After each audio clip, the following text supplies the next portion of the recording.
आपल्या देशामध्ये फुकटच्या वस्तूंच्या संदर्भात किंवा मिळणाऱ्या फुकटच्या वस्तूंच्या संदर्भात इतकी आवड आहे आणि ती गोष्ट इतकी आवडते की अक्षरशः आपण त्यासाठी सरकार बसवून टाकतो किंवा उलथवून टाकतो. एक उदाहरण मी सांगेल मेंढरांच्या संदर्भामध्ये, की एक राजा होता आणि त्या राजाने सगळ्या मेंढरांना जवळ बोलवलं आपल्या की मी तुम्हाला या थंडीमध्ये एक लोकरची शाल सगळ्या मेंढरांना मी फ्री देणार आहे.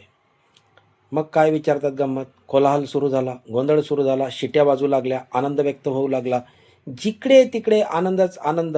कारण आता आपल्याला थंडीमध्ये थंडीचं संरक्षण करण्यापासून लोकराची शाल मिळणार होती, हे त्या ठिकाणी फक्त डोळ्यासमोर होतं, कारण ते फुकट मिळणार होतं.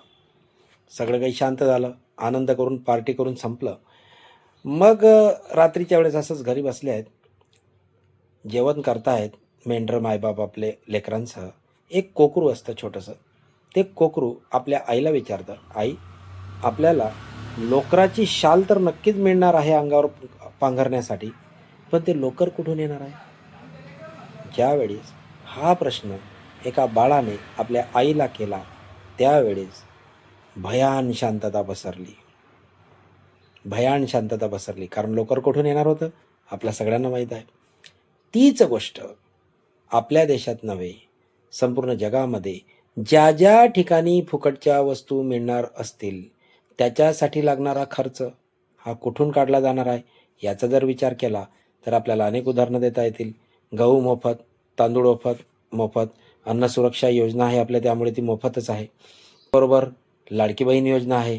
बिहारमध्ये 10,000 रुपये महिलांना दिले जातात.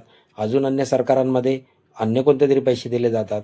हे सगळे पैसे गव्हर्नमेंट कुठून काढणार याचा जर विचार केला तर मग मात्र सांगून गेली ज्ञानेश्वरी, माणसापेक्षा मेंढरं बरी, असं म्हणायची वेळ येते.